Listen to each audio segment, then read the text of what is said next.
G'day. Welcome. It's the Line Boss back at it again, casting, well, essentially more NGS, but are we really surprised? And I realize I have it on the wrong coast. We are at West, not East. This is Division B, and this is CM Daybreak facing off against Spooky Ghost, which also I've just seen the map that I've just realized what's happening. That number's going to get too high for my liking. And just keep in mind, this is 7 out of 10 maps that we've casted Infernal Shrines this season, but CM Daybreak vs Spooky Ghost should be good. This is both teams I've casted in the past. CM Daybreak last week, Spooky Ghosts I think I may have casted twice last season. They can correct me if I'm correct or not. They probably remember far better than I do, because I probably casted about 7 times as many games as they may have played, which is a sizable amount to say the least.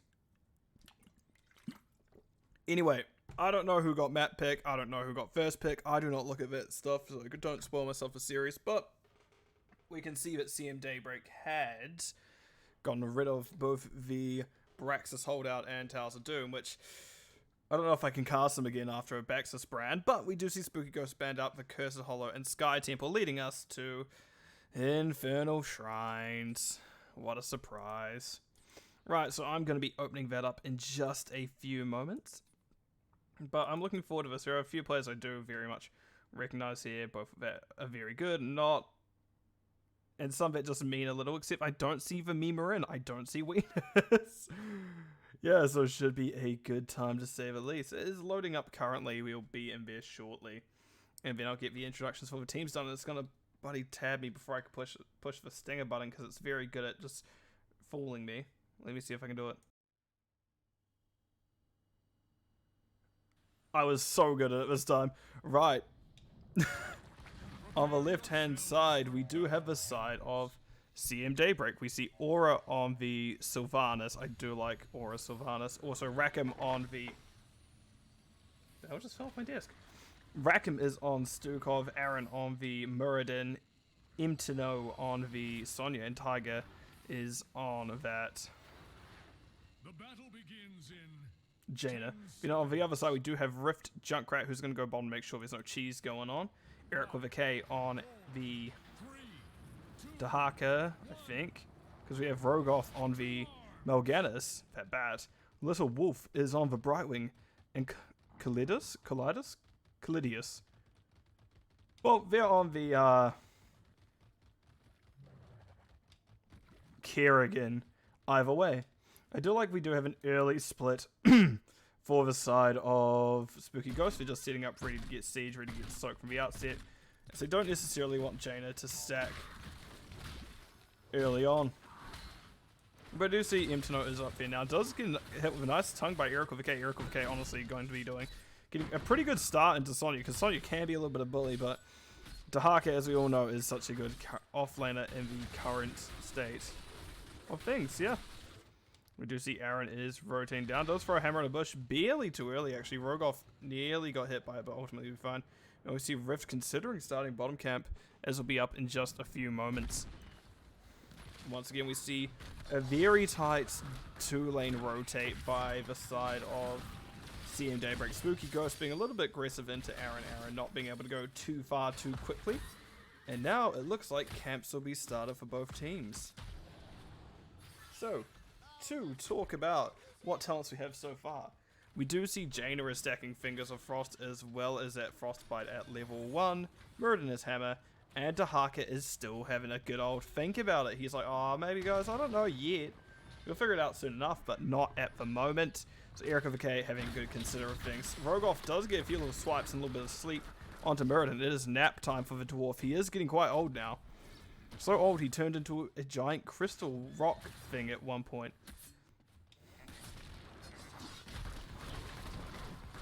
I really just like reference WoW too much, because I have not played WoW. I played like, I've tried twice playing World of Warcraft. I played like a shaman and I played a monk, and I just couldn't get into it. Oh, we do have Aaron's being stopped by Rogoth from getting down, and they may figure out something's up soon enough, but it doesn't matter because the camp is capped. We see they tried to get on there, but Rogoff did an excellent enough time stalling where both Rift and Little Wolf were able to get the get that bottom camp without really too much hassle. But just as they got the camp without too much hassle, it is very much the other way as well, where CM Daybreak didn't really have too much of a worry when trying to clear it.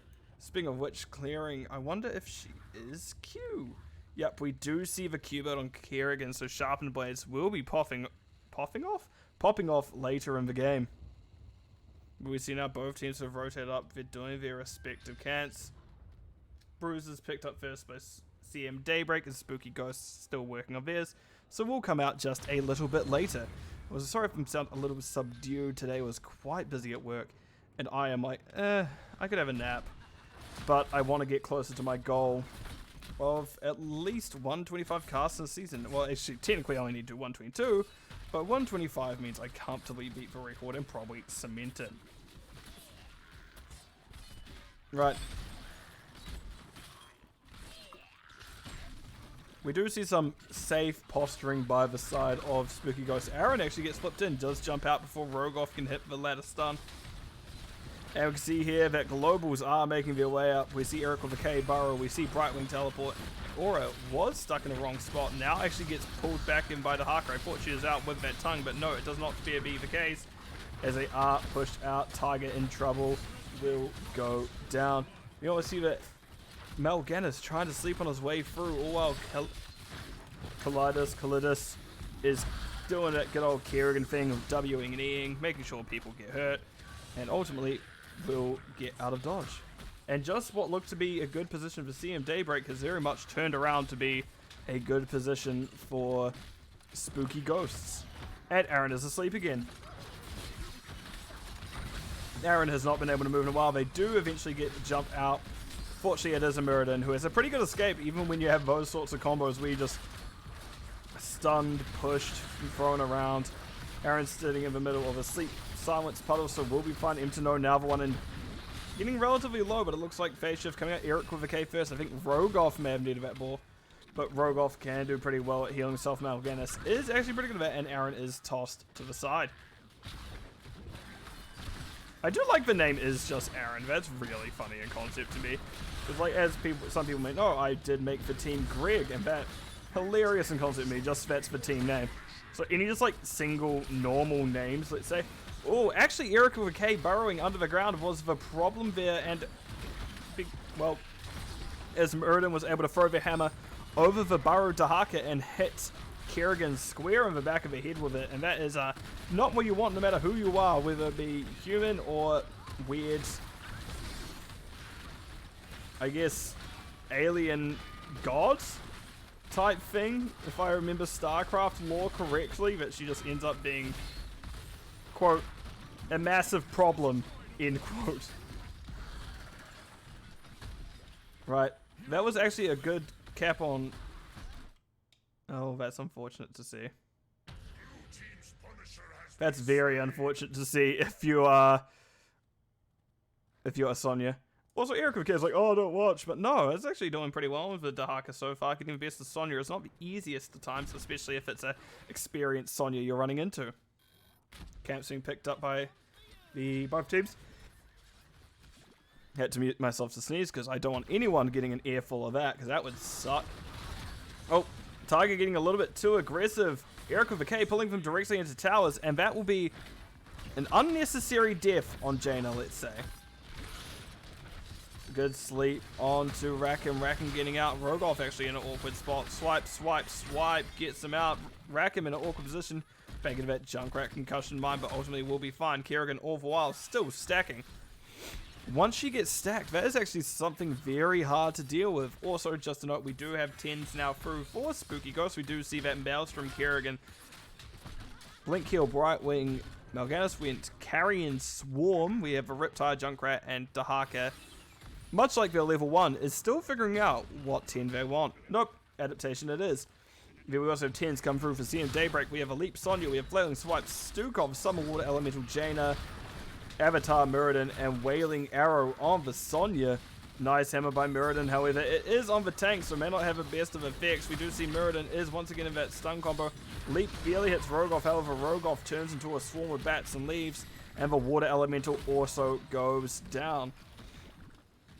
That is a pretty good heroic trade if you're the side of Spooky Ghost. You got, what, 2 heroics out for your 1, and it is Carrion Swarm. It's not always the most impactful of things. Dahaka goes for the tongue, does not quite find it, and ultimately everyone will be fine.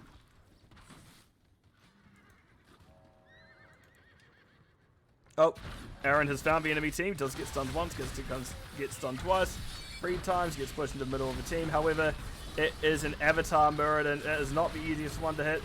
And actually we see, as I say, Kira can go down. Aaron's jump was eaten by the Riptire explosion, but they are still able to walk out of danger.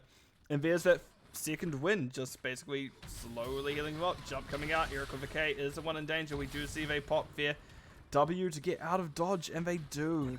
The extra spell armor does help a little bit, even when you have an heavy auto attacker like Muradin running. I was about to say Aaron just running at you. Just imagine Aaron is just really there with his hammer, like, yo, let's go. But no, it is Muradin, the dwarf, not Aaron, the player. Adjective coming up bottom. All heroes are up for this. I think it may be a little bit more advantageous since Spooky Ghost, as they did get their camp out later. They could have probably left Dahaka to deal with it for a slight little bit.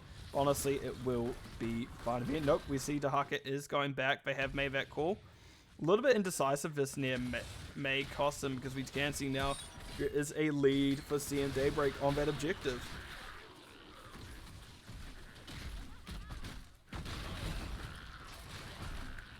Aaron in danger, backing out. Dahaka burrows down. See, nice silence by Racken, meaning that Aaron isn't going to get stuck. Eric with a K does go for knockback into the tongue, but doesn't quite pull it off. Tiger stepping up a lot compared to Aaron, getting very aggressive. Thankfully, Malgaz isn't necessarily known to be amazing on the engage. Malgaz is very much known to be a good counter engage tank, very good zone control, but getting a straight engage with him is a little bit more difficult. You have an easier pick potential with that Dahaka. Aaron wades on into the middle of things, does get a few stuns out. Eric with a K going to the tongue when Tiger does not find it. Nice double sweep by Rogoff underneath, all while Aaron is just beating of a Kerrigan above the team. Looks like phase shift is going to come out, and Aaron is again still stuck on an island by himself. So you see him getting low, does jump straight into the Junkrat trap. That's a little bit too much damage for him, gets the stun out. However, the Maelstrom the whole time just getting the damage out onto Muradin, so Muradin goes down. We see Sylvanas down next. We see the Stukov down after that, and that is a good free K for Spooky Ghost, and that changes what was a little bit of a rough spot for you into a pretty comfortable moment. A shame that it isn't for Frozen Punisher, sure, but definitely a good spot nonetheless. And Tiger realizes they cannot be here, does back out, and they'll probably just try to get the Punisher to jump at the next gate. Speaking of which, I'm going to quickly open up talent so we can have a look at things. Kerrigan is still stacking that Q, so getting up there. Junkrat actually stacking Q as well. I didn't notice that at first, but they are the orb build, and we do see the gate is open, so when we get that come out, Muradin has to jump. Ultimately will be fine. I need to move my camera more and close this to make it easier to see. Oh, nope. I moved my mouse too far. What is happening here? What? I'm not used to this new mouse. That. Cool. Tiger resets mana. And we can see now the aggressive play was considered by Spooky Ghost, but they are just going to go for their safe siege camp, not neutral, not aggressive, just playing it safe. Which, fair enough, you don't need to be aggressive, you don't need to take that risk, you may as well play safe. Oh, they have Sean. Muradin getting pushed out. We see Rogoff and Kalidis Kerrigan going in. Muradin has been stuck for a while. Aaron does eventually, however, jump to safety.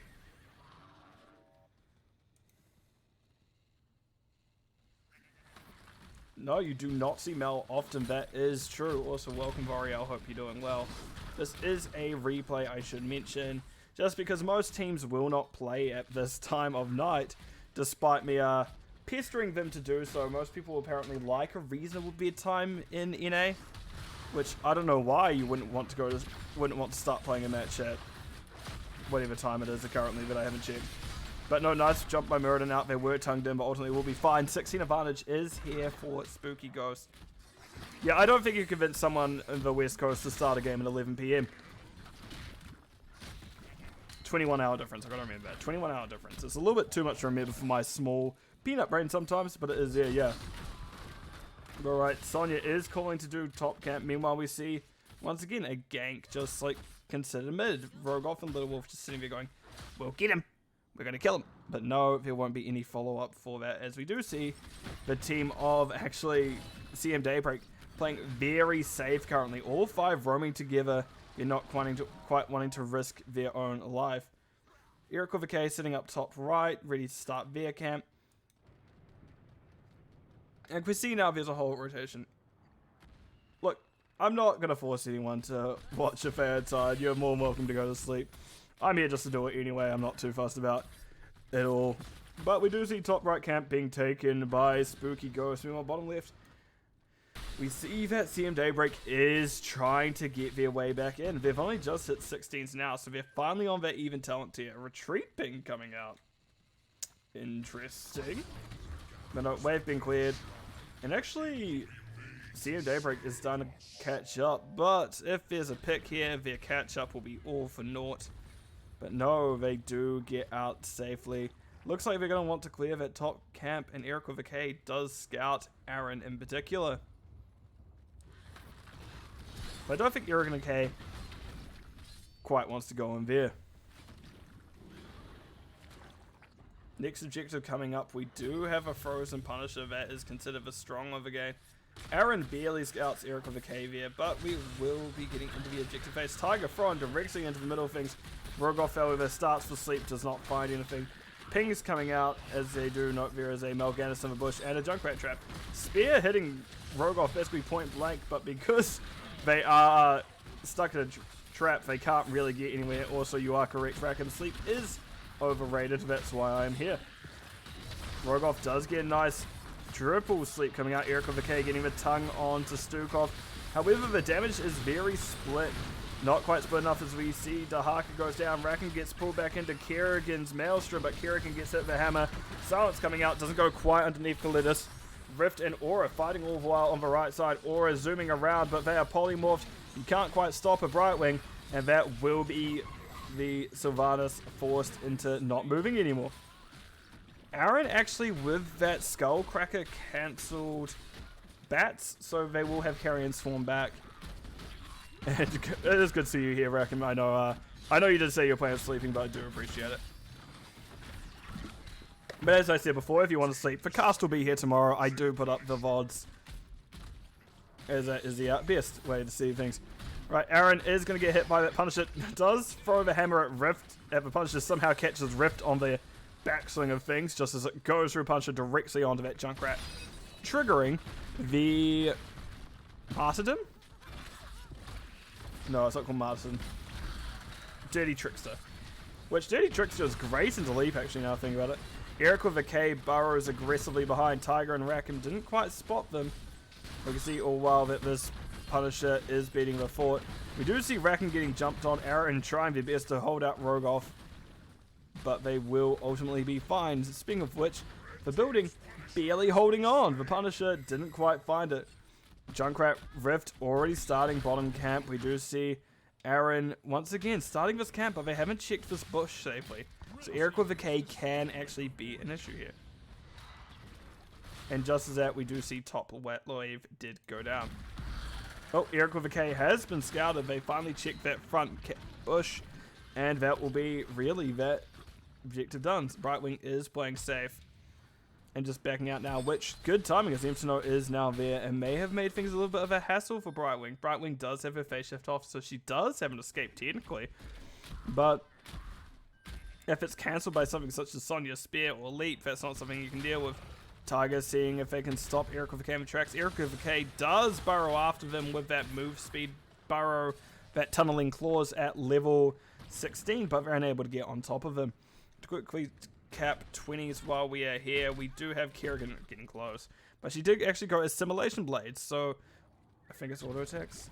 yeah, every time you auto-attack someone, it just gets stronger and stronger and stronger. Brightwing with the Invisible Friends, because it really actually screws over Sylvanas. Not so much the Jaina, but Sylvanas definitely. We'd also see the Carrion Swarm upgrade, Seeker Swarm, so those bats do silence. Also, speaking of which, we see a lot of damage coming out onto Aaron. Aaron needing to get out of dodge does so. Also see extra oomph on the Junkrat Riptide, so that hits. That's 25 seconds cooldown reduction per hero hit.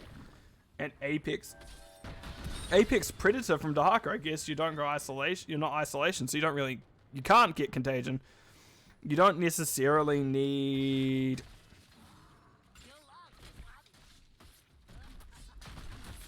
adaptation every 20 seconds, so that's also unnecessary. So Apex Predator makes a lot of sense, especially on these bigger maps. I love water. Right. Rogoff taking out the minions slowly but surely. Next objective should be getting called soon, I imagine. And we're getting very much into the final fight territory. It's going to be 20 vs 20s for this objective. If CM Daybreak get it, they can end. Similarly, if Spooky Ghost get it, they can also end as the objective is in the middle. Right there, Arcane Punisher, which, speaking of which, there it is.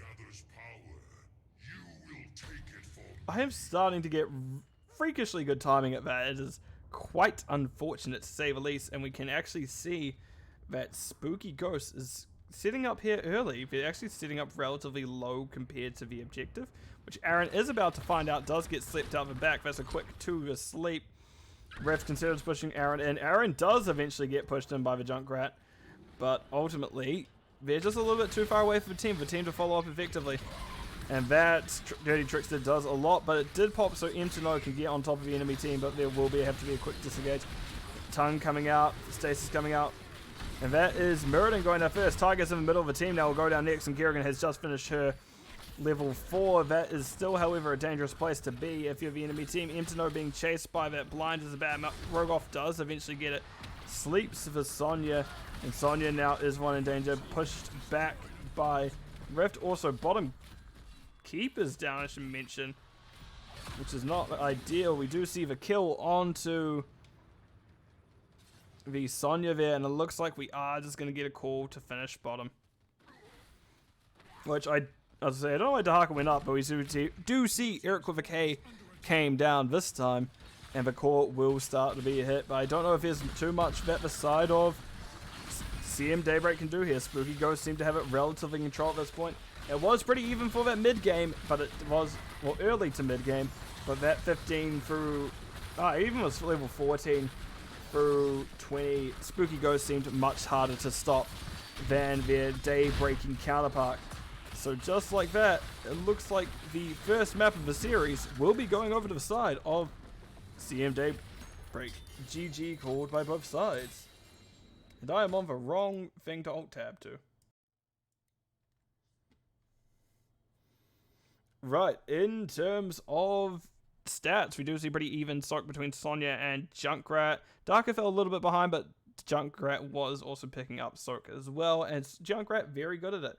137k, 120k is Sonya, and actually Sonya did outsoak Junkrat and barely outsoak Dahaka as well. In terms of hero damage, we see Junkrat and Sylvanas basically neck and neck. A total of 10 damage difference between the two. And meanwhile, Stukov and Brightwing both did relatively comparable healing, but Brightwing just had a little bit extra burst, which was unfortunately just what they needed, and maybe what CM Daybreak may have needed. To look at stats, anything that stands out. I can't comment enough on some of these heroes to know. I like Spirit 7. I don't know if it's always a play, but I do like it. It is fun. It does the more damage numbers. Junkrat 88 stacks of their...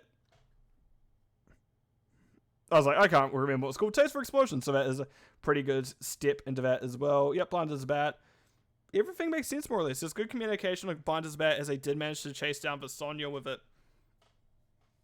Which is just what you need when you are Mal'Ganis. But right, let me swap on over to the map view screen. And I'll pull up the next replay when I find out what it is. What do you think we have? Oh yeah, if also anyone... Rackham, you may actually know. Did you guys pick map pick for any of these maps? We actually have Battlefield of Eternity. I do like Battlefield of Eternity a lot. Battlefield Eternity is one of my preferred maps to play on, but I guess I do just like team fighting a lot. I do like smacking things a bunch. And what a way to play Infernal Shrines by just... Not Infernal Shrines. Playing Battlefield of Eternity and just smacking things a bunch. I do love it, and I know something about the ape brain. Okay, you picked BOE. Cool. Did you also pick Infernal? No, I'm not too fussed if you don't tell me. But we do have map number 2 up, Battlefield Eternity. Also, where's Wieners? I miss him. We're seeing more of him, but I miss him greatly. Anyway, let me swap on over into game, and we'll see what we have in store.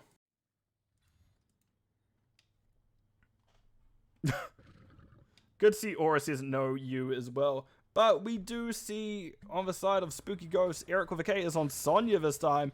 We'll see Rogoff on the Garrosh from the Garrosh Speeder maps. Rift is on that Genji Kalidas on the Greymane. Little Wolf is on that Anduin. And to round it out, what the...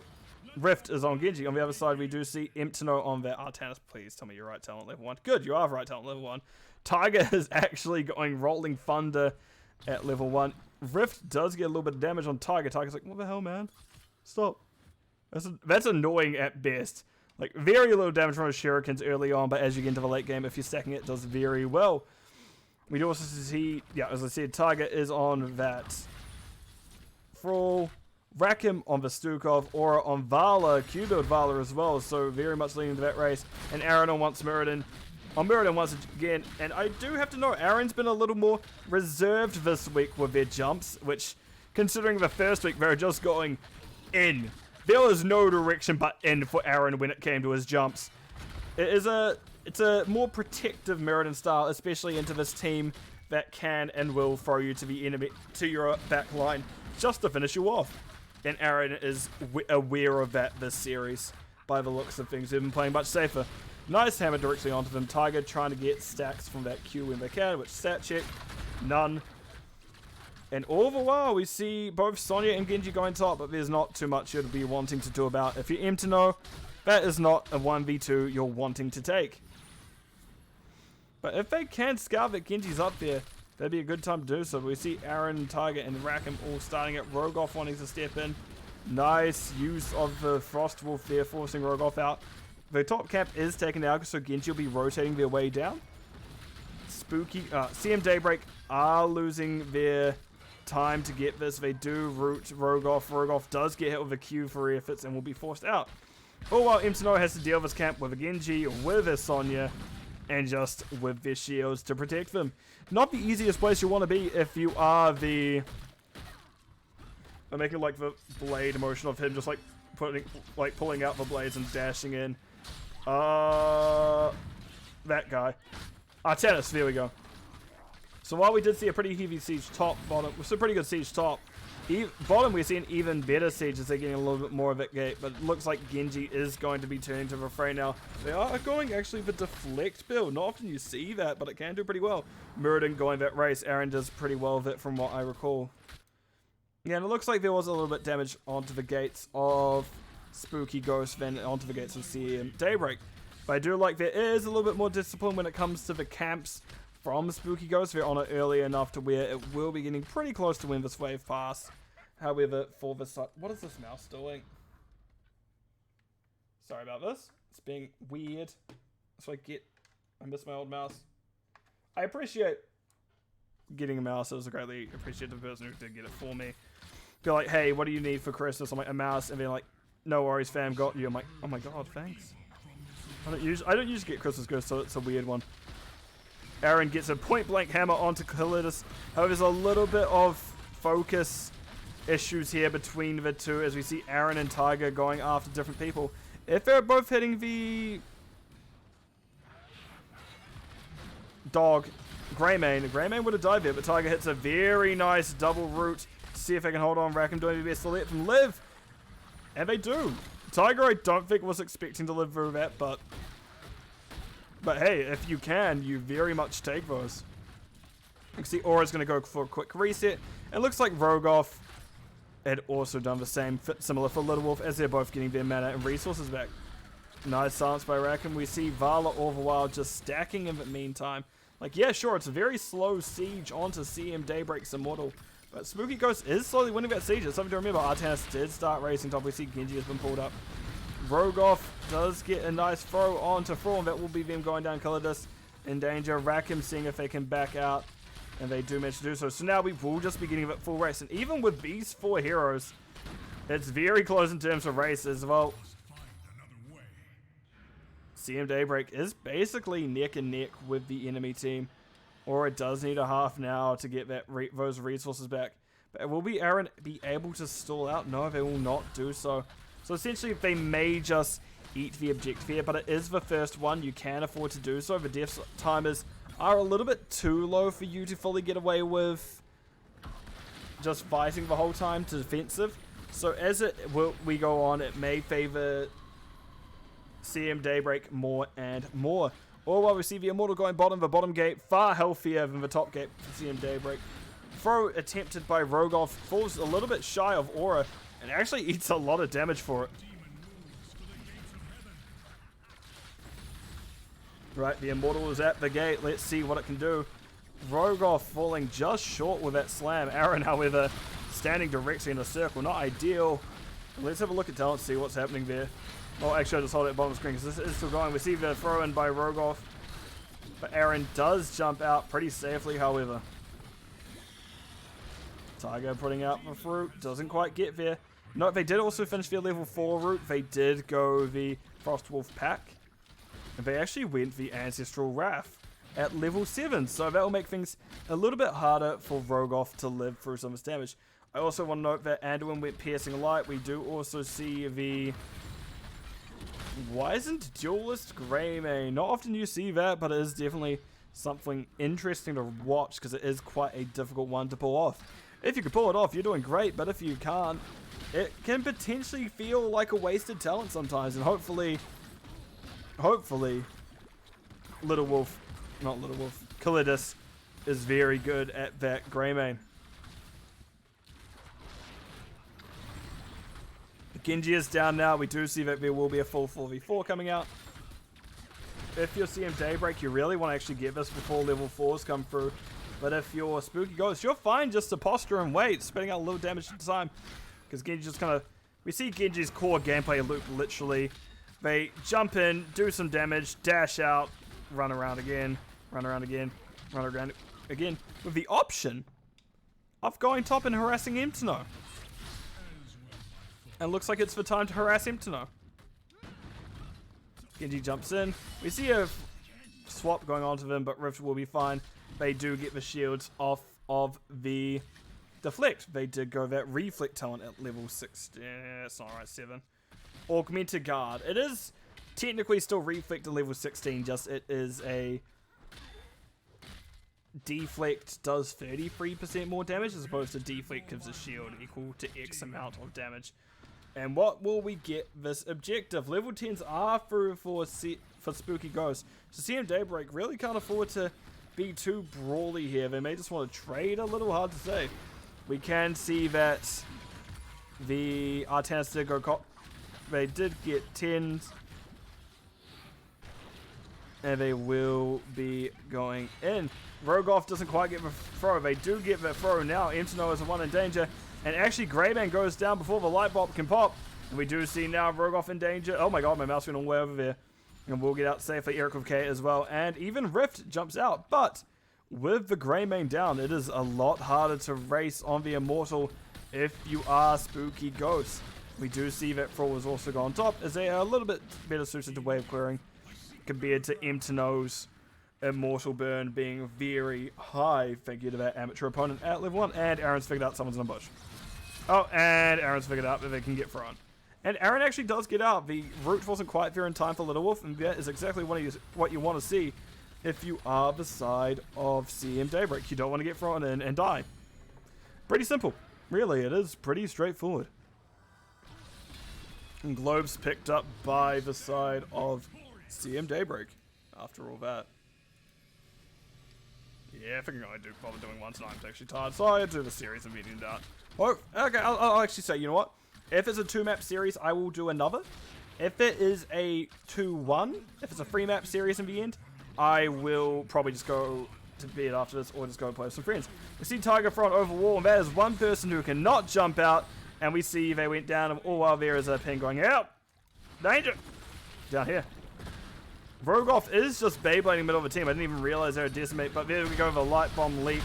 There's a lot of damage coming out, and we do see that Aura goes down, Vala on the floor.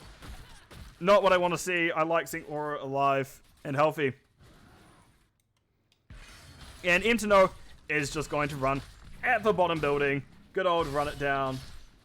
Going to a bed at responsible. Look, it is 8:34 p.m. I have some friends that I haven't spoken to in like a week that I want to talk to, because last night I just went, I'm just going to play Save Aspire and go to sleep. So I was just sitting there by myself, just playing Slave Aspire, watching, catching up on some NGS matches that I'm interested in, but I'm bottom watching that, monologuing while we do see Thrall go down top. Thrall did pop the Earthquake, very unfortunate they went down. I would like to see actually Irvin Shields here from Thrall, as that could be a very good team fight tool in the late game if they get it. Also, hi Hector, I hope you're doing well. Right, Rogoff gives a little slam to the bush, ultimately will be fine. And actually, I've just remembered, have I reinstated the channel reward that lets people choose what match they want to be casted? Here's my chat! I do. Excellent. I may lower that amount. Right, we do see 13s are now through for both teams. Actually heavily into the damage here for Artanis. It's a little bit more than what we can expect. Wait a minute. No, okay, that was crash lighting. For a brief moment, I read this as, Stukov's fetid touch. I'm like, hold the dang phone. That is not what you expect. Rift has shown themselves.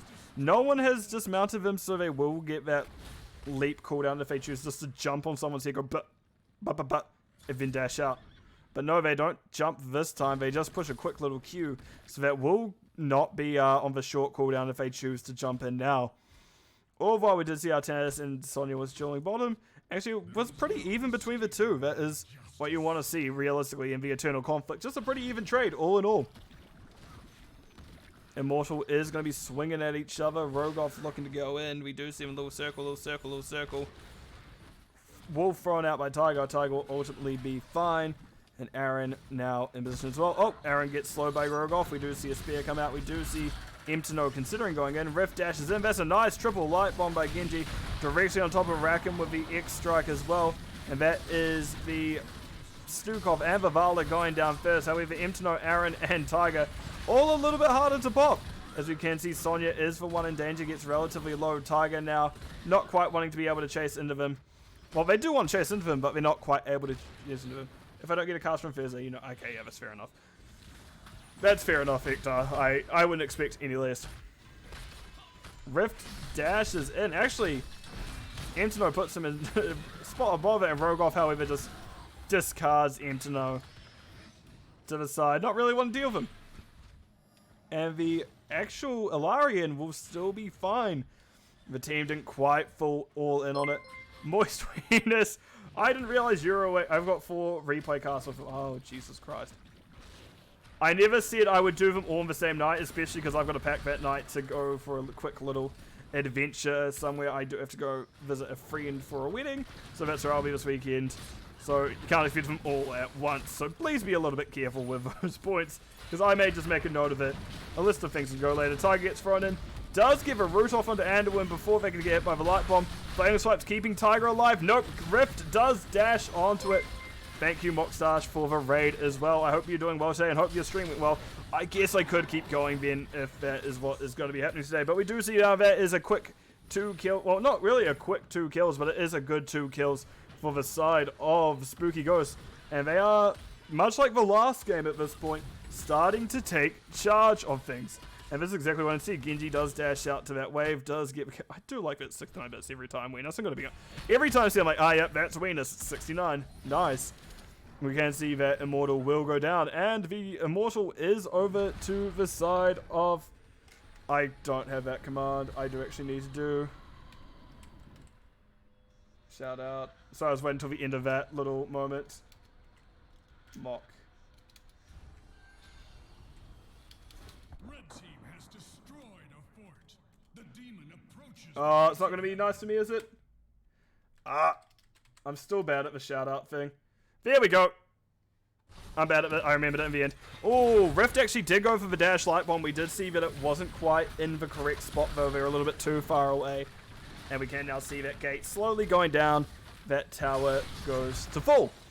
This Immortal's still relatively healthy. Aaron, Tiger, and Imtno actually doing well. We do see the flip coming out onto Aaron. Aaron pops the avatar, does jump out, while Rakim does use that Flaming Strike. X-Strike used pretty well, actually. The slashes did hit Aaron. Also, we note Sonya isn't with the team. They're top pushing with the camp as well. Stun coming out onto the Greymane. Greymane being getting rooted in the silence. Here is the slow coming out. Unstoppable pop by Rogoff. Does get that decimate slow off. And now they're the ones in the firing line. Anduin gets the pull off. However, that is Thrall going down. I believe Sonya had used the... Not Sonya. Thrall had used that Ancestral Wrath onto Sonya. So she went down to one of the poison hits. So I think that would be the only, quote, poison, end quote, on the enemy team. Aaron shows them wave, but it doesn't matter at this point. They get it pretty quickly. Oh, well, Imtno has been chasing Rift around. Considers time camp. Nope, they found Rift. Rift dashes in. Imtno's like, I don't care, man. Leave me be. I'm just on my own. Right. That is fine. Also, Mock, I've got to ask, how did the, scrim go today? Also, do see... Or I should mention that Moxash is on my team of ICC Crystal Gems. Looking forward to the season with them. Albeit there has not been a... yeah, I think it was Ancestral Wrath. That is the most likely Hector. Right, and very much we're getting into that point of the game where everyone is playing safe. 16 to 17. I'm going to open up talent so people can see what has been picked so far. Yes, Thrall did pick it. You weren't able to make it. No worries. I do like casting the replays, and... Each season that I've been a div mod, I think I've been a little bit biased towards casting either A, the division I'm in, or B, the division I'm modding. Oh, yeah, it will happen. You will get properly punished in scrims, but that is the best place to learn it. I was wondering where you were, because I was like, interesting, Ween isn't here. I'm wondering if they're just busy today or not. Oh, Rogoff has found Thrall. Oh, there was a disconnect. But looks like Thrall is the one of the firing line. Takes a little bit too much damage. Slaying Slot's come out. That was the Earthquake drops. In the meantime, Miracle of Decay does spin out of danger. Rakim is the one now in the firing line. Leap coming out directly on top of it too. We do see that it is the Stuka going down. Aaron relatively low. Does jump out. We hear the Go for Throat going off. And Aaron did survive the hit from Go for Throat. But they will not survive too much more. Aura is now in the firing line. Genji is a hard one to escape. Eric with a K even more so. If I hit the spear, you are dead. Does roll at the right time and will get out. Right. Date night. I see. Very important. Is the date with the burrito sweetness? And you'd think that Tuesday would be the date night this week, considering... you'd think date night would be the date night this week, considering that tomorrow is Valentine's Day, as Ektar has alluded to in the chat. Hope everyone has good plans for Valentine's Day. I personally just worked and then now I'm casting. I do also have a nice burger, so that is something. Right, but we can see the Punisher is getting burnt. Aura and Imtno in position. Aura getting a nice little hit onto Little Wolf.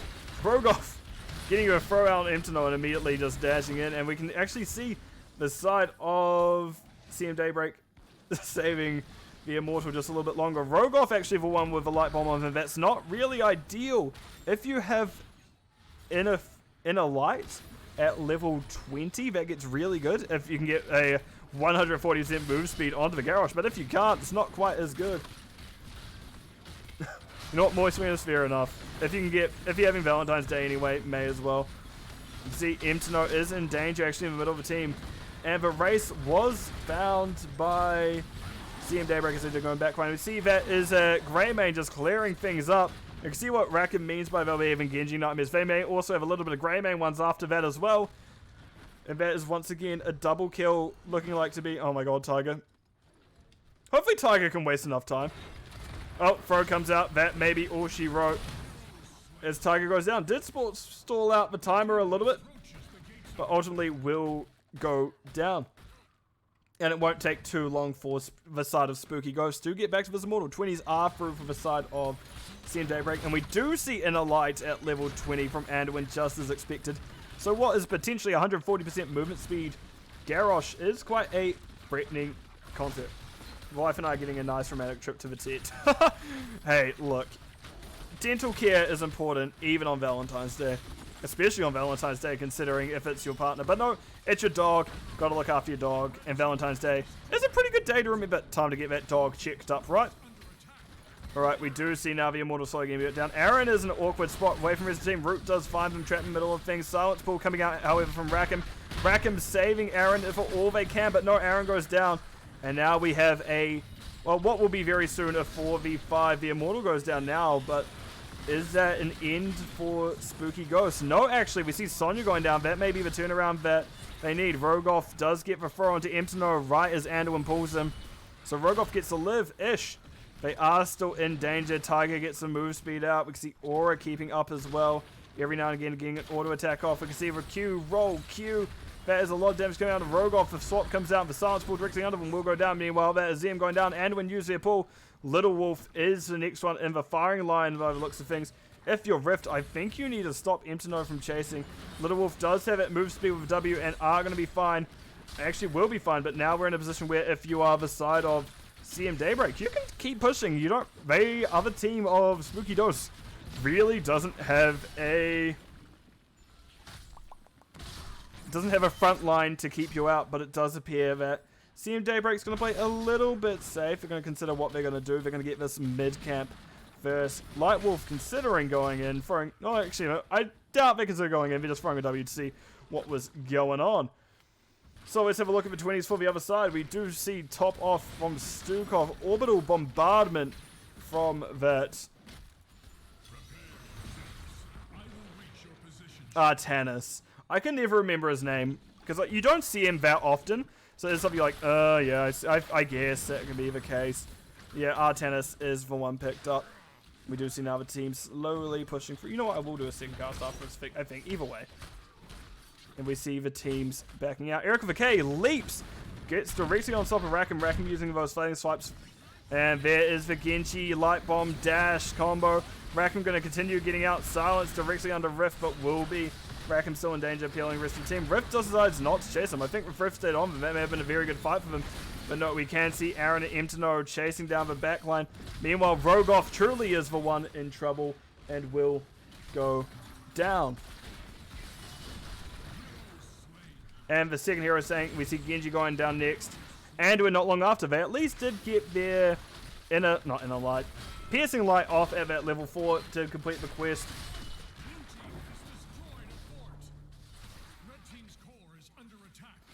But we do see the core being attacked now. It looks like there's a nice root by that core of the Frozen Novas do so much. But Venus, you are correct. That was a big turnaround. It is exactly what the side of CM Daybreak needed. Sure, we see Aaron Spotty fly into the distance. We see the actual Stukov go down as well. However, it's a little bit too little too late, as that is CM Daybreak evening up the series 1 apiece. Well played.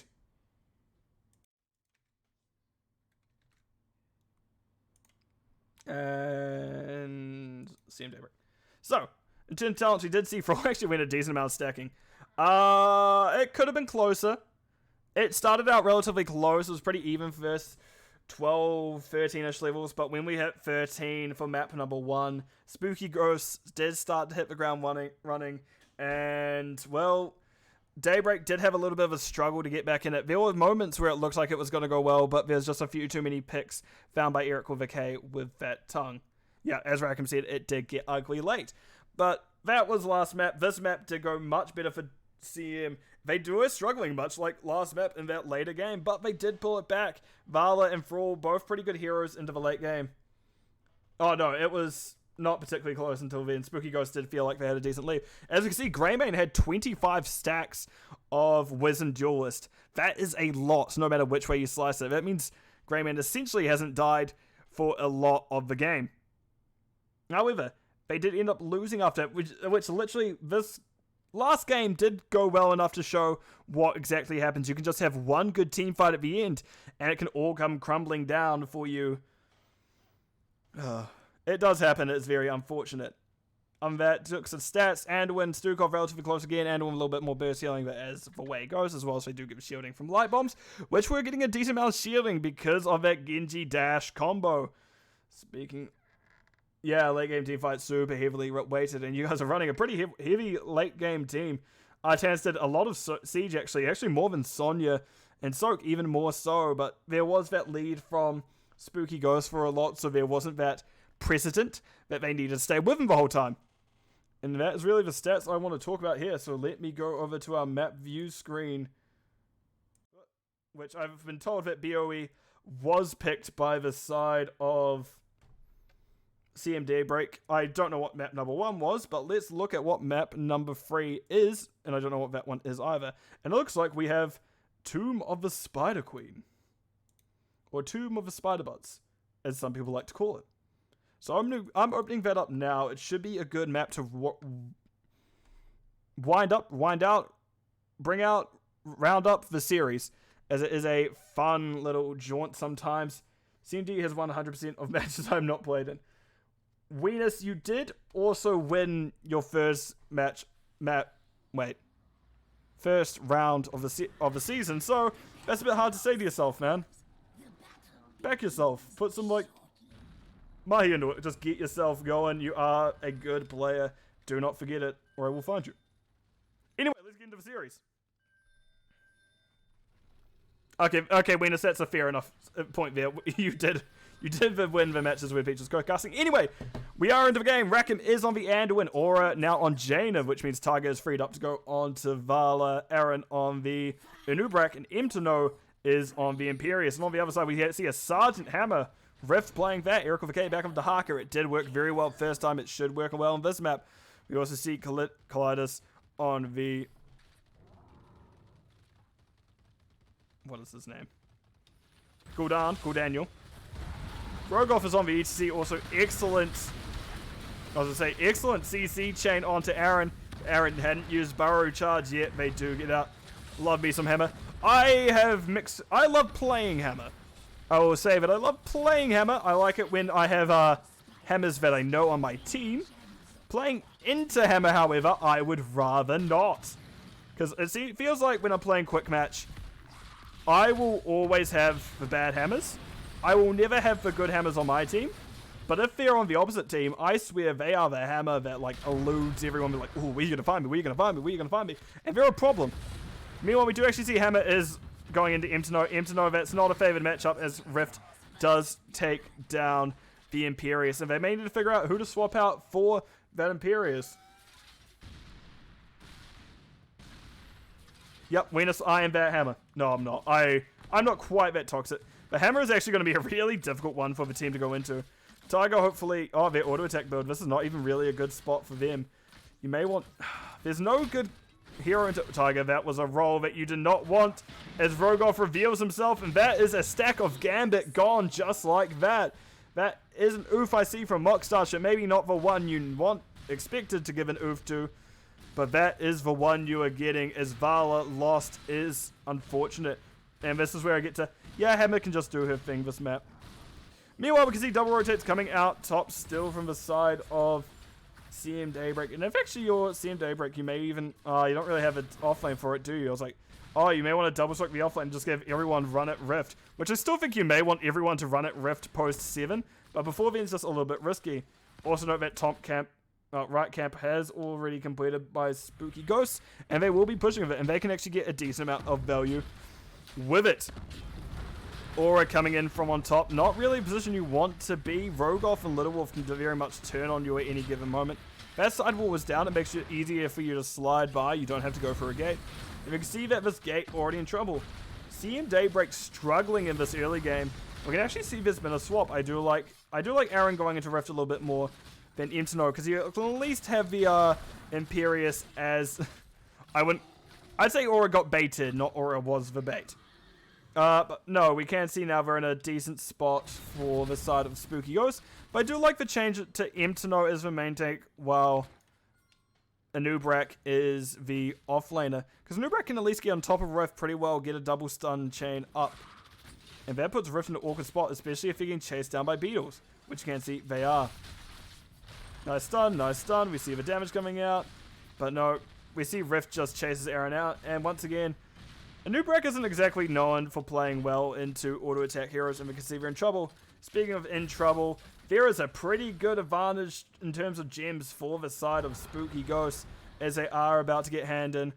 Rogoff is going to round it out. We do need 11 more, so mainly that is on Hammer, and Hammer won't have the easiest time running into things. So we do see a nice double stun coming out. They are that healing and are forced to use that jet. Lucio doing their best to be an absolute pest, which, fair enough to Lucio, that's what you need to do.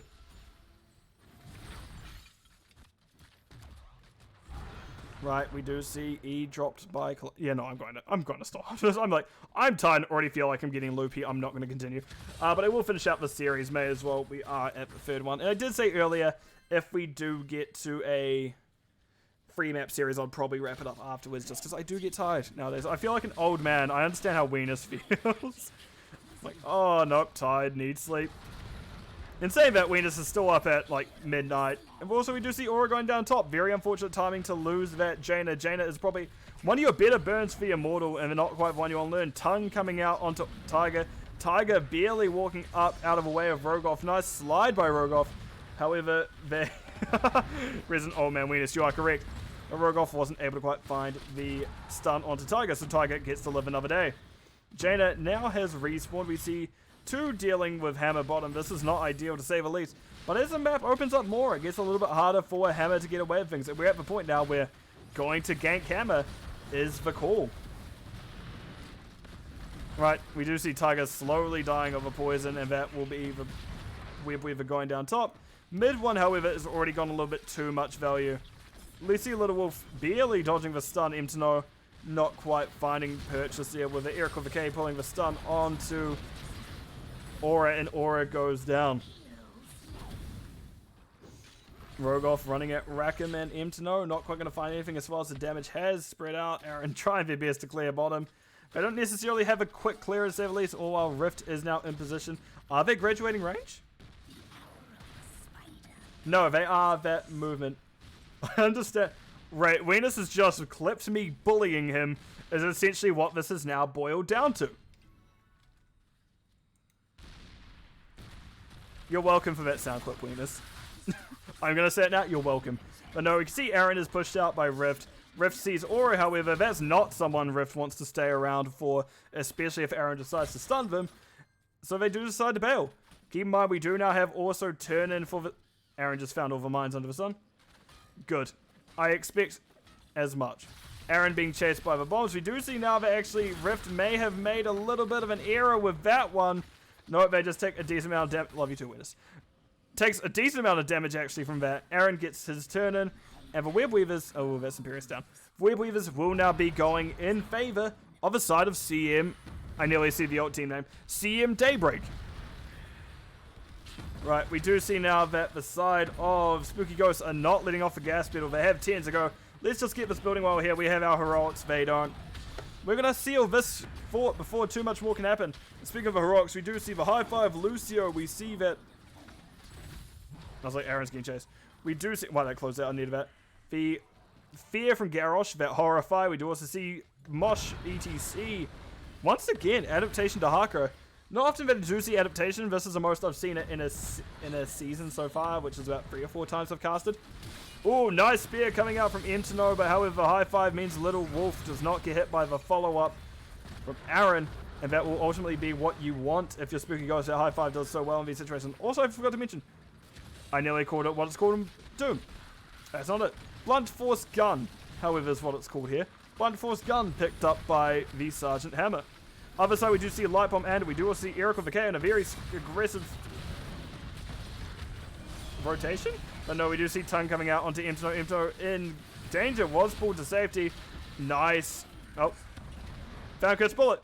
Not Curse Bullet, but Big Bullet. But we do see that it was a Cocoon used by the Anubrak to save the rest of the team from what may have been demise due to Mosh. Speaking of which, we do have a Cocoon. We do have a Ring of Frost from Jaina, which is not often something you see. The adaptation. Range of Vengeance the Angelic Armaments Imperius, and as I said, Light Bomb on Anduin. So, we do see that Spooky Ghost has their turn-in. They have a considerable amount more than the start of CM Daybreak. But CM Daybreak does have a good little bit of tenacity, and we are getting into this mid-game now. Red Weavers will descend, and you really just need to take this time to quickly clear lanes if you're CM Daybreak. You probably lose for... Shit. You probably lose for either way here if you are the side of CM Daybreak. Nice stun by Tiger. However, there is a Lucio with a speed boost running at you. There's not too much you can do about that. If you're Aaron, you actually can. I take it back. Rackham gets a light bomb of themselves. However, they're still in danger. Tiger in an awkward spot, seeing what damage they can do. And we see the sniper on the Nubrak all the way at the side. Low health, but the blunt force gun did it. They found the kill, and Tiger now ringer Rosie. You're deaf, you gozy. And that is the Vala going down. That was a very good blunt force gun by Riff. That is not what you expect. But now we are going to be seeing the bush on the gates. And that is a slipstream Lucio, and we have the 13s through for the side of CM Daybreak for Spooky Ghost. As a Web Weaver already on the gate. I'm going to be honest, this is a rough spot if you're CM Daybreak. The Burrow coming in, nice stun by Aaron. They're trying to just dissuade Spooky Ghost from getting too much done. I don't know how effective that is, but this bottom building will go down. Mid was defended well as top. So you did lose both buildings top, but mid and top, both buildings bot, as I meant to say, but mid and top are considered the more important ones sometimes. Aura once again in danger, does dodge the tongue from Eric of the Cave, keeps walking out. They do go that Q build, so a decent amount of slow, meaning they will hold on. Which, you need that if you're Aura. You have been a little bit picked on this game. If we have a look, it's this button, no, this button, no, this button, yes! Aura has died 4 times the most in this game, as they have been very aggressively hit. And we can actually see that there's a now even talent tier for the teams. And Aaron is going to step into the boss, dissuading the team from doing so. Boss is leashed, actually, and that is a surprise. If you are Spooky Ghost, you must feel like you're in at least a decent spot. But I guess they're not wanting to do the thing of fighting before the talent tier advance comes through. Nice route by Anduin, meaning the Haka can't really hit anything that they wanted. Aaron going in, doesn't quite find it. But Light Bomb hitting the Rogoff in danger. Rift does get hit with that Ring of Frost, but Rogoff is the one in danger. Colliders doing what they can. There's ETC. Oh, nice. Fear actually horrified, keeping ETC alive. Aura's the one in danger, does get pulled. And that is a spear onto Collidus. But no, that looks to be a disengage from the side of CM Daybreak. That level difference just does make an actual decent problem for you. You do have a struggle pushing into things. All while, though, they were building up their gem count, and they now do have turn-in. But looks like boss will be restarted by Spooky Ghost. What are we going to do if we see him? Looks like they're playing a bit safe. They're not sure quite what is happening. Well, you could probably hazard a guess a few of them, but you're like, okay, let's just hand in. Get this done now. Get it pushing. If they do boss, so it may be. But we're at least going to get those Web Weavers rolling before it's too late. Because if you're in the 16s, you can just kind of wander between the 2 lanes and you can become a much more difficult thing to deal with. Aaron doing what they can to get out. Doesn't quite stun Rogoff properly, and now they're the one in danger. They don't have their... Ooh, nice stun by Tiger. That Rain of Vengeance, keeping people alive with that Moth very well. And there is the Web Weavers. We see one bottom, relatively partway through the lane. Mid one, basically at the gates, but still has 3 members around. And this one at their own gates, dropped by the boss, will help clear it. Apparently Spider Queens don't like sand, as that sand golem goes down. Maybe it's because it's coarse, it's rough, and it gets everywhere. That's probably my guess, at least. I need to drink some water because my throat is getting dry. Bear with me.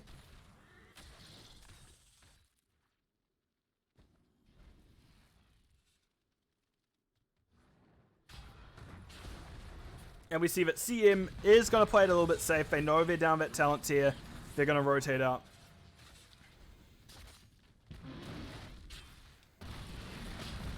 Right, nice burrow by Aaron. They will get to live. However, they live them straight to Aura. Not ideal. We do see that Drain is going to be used to help Eric with a K out of the cocoon, so they will be able to get out alive, and we do see that camp picked up by the side of CM Daybreak. Which, again, I'm surprised that we don't have as an aggressive positioning by Spooky Ghost. You do have the Fear up, you do have... I should really remember what it's called. You do have Horrify up, you do have Blunt Force Gun up, because it's not the other thing, definitely not the other thing, definitely not what BFG means.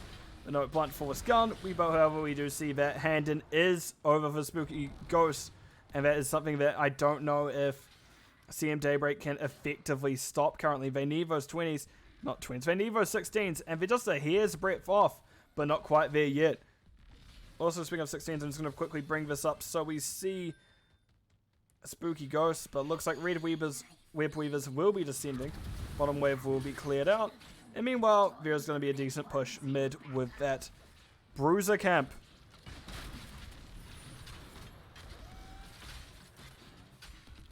And let's see where this Web Weaver phase will lead the side of Spooky Ghosts. I'm going to be honest, they're in a very favorable position at this point. But in saying that, this point of the game, we did expect there was a little bit of a shine coming out from CM Daybreak last time. I haven't seen it yet. Pool coming out, Imtino immediately using that angelic armaments. They will be fine. Mosh is back now. Nice triple stun by way there, Aaron. And they will be on this. And the Doom film from 2005. Okay, that's because they can't swear in a lot of films. So I'm assuming it was like PG-13. At best, PG-13.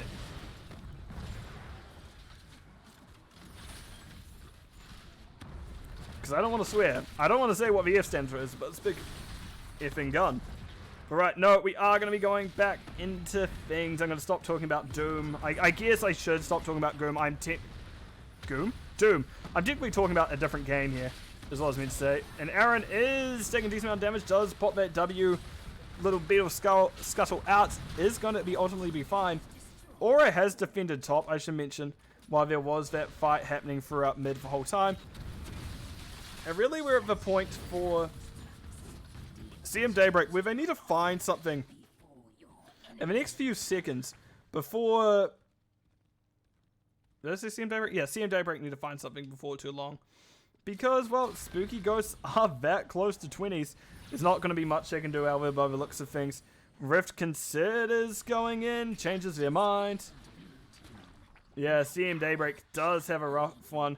As Hammer, we do see, has gone ultra capacitors. This is an insane talent to me still to this day. Up to 60% movement. They were doing bottom camp. There were 4 team members on bottom camp, so they basically gave that turn in for free. It's still a pretty easy spot for Spooky Ghosts to defend. It's not exactly going to be the hardest of things to do. You do have it 20 advantage. And Eric of the K, however, is alone. They burrow relatively early, but they do burrow up to Rogoff for safety.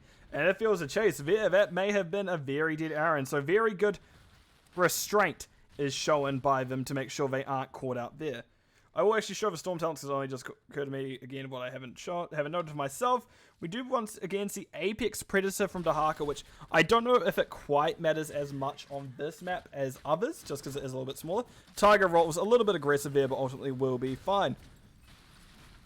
And all while Rogoff sitting above, not quite showing. Keep in mind, Rogoff is that Bolt of the Storm, so they can get into an awkward position really quick for the side of CM Daybreak, and I'm surprised they didn't actually engage there. I feel like if there was an engagement there by the ETC, that would have been a very rough spot if you were CM Daybreak. But I guess Spooky Ghosts, they had other plans. They were playing quite passively at that point, and there was at least good positioning by CM Daybreak where it wasn't the easiest to find. But it does look like Boss is going to be looked for at this point. Not the easiest fight for Spooky CM Daybreak to take, but it is easy if you all just get your CC onto one hero and take him down. Ring of Frost actually finds Lucio. Lucio will be the next go down. Aaron gets a nice stun onto Kalidas, and Rift actually gets hit by all the spears from the Angelic Arguments. We do see the Gul'dan go down, Lucy go down as well. It is a bloodbath. Rogoff stuck because of that tornado from the boss. And what was looking like a solved game for Spooky Ghosts turns out to be a throw on the boss pit. And that is CM Daybreak with 20s just after that fight had concluded. And now they have a boss and a decent amount of time to push. That is not what you like to see if you are Spooky Ghost. But if your wiener sitting in chat, you're like, actually, hold on, my team has a chance here. But no, we do see that. I'm just going to quickly open talent, so we do just quickly have a visual see on what's going on here, because we can talk about while we just have the team pushing. We do, well, Weenus, the whole enemy team died when your team decided to pick a fight 18v20. But we do see that it is the Variant's Legacy, and when Farflight Quiver, Vala.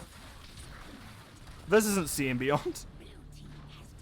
Also the rewind on the Anubrak, but we can see respawns coming in now. If you're actually them, you need to take a fight immediately. Eric with a K does burn time. We do see that Cocoon comes out on Lucio, but it is Eric with a K stuck in the middle of things. Will be going down. Nice blunt force gun out from Rift. Rift does get hit by Ring of Frost. Vala feared into the fort, and unfortunately for the Anubrak feared away here.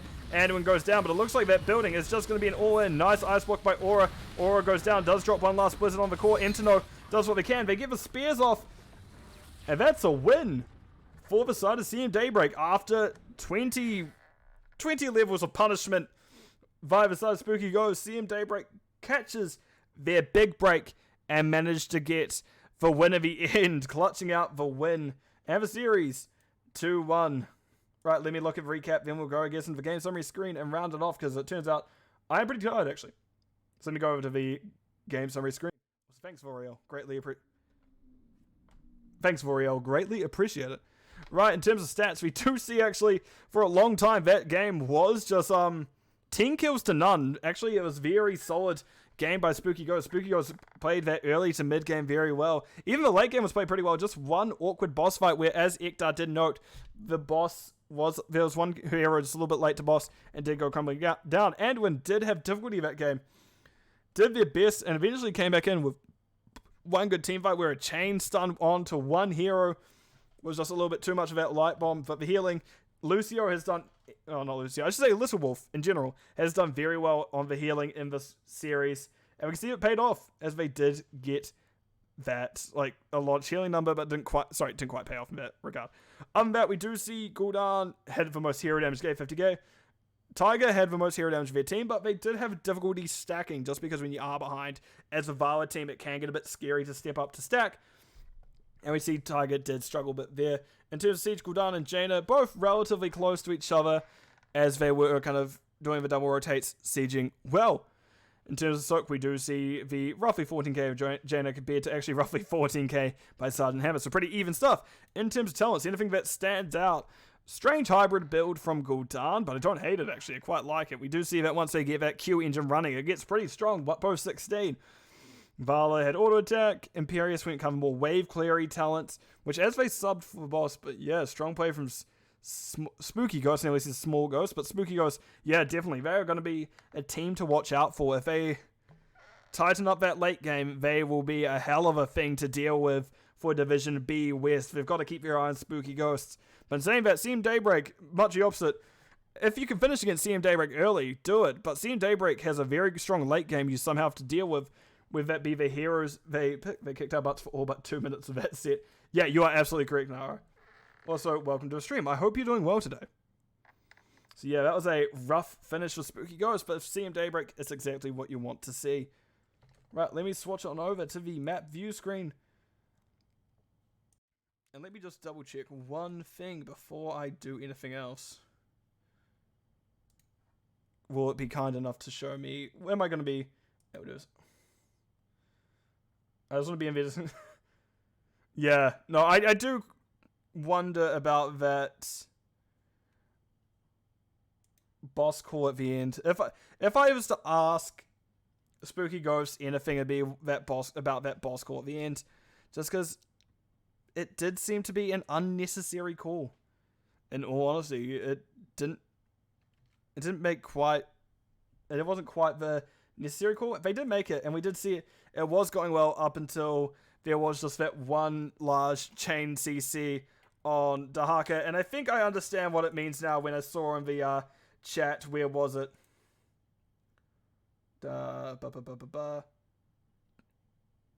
Only thing I have to say about tonight is that we won't be having any handouts like that next time we play. Quote, Eric with a K.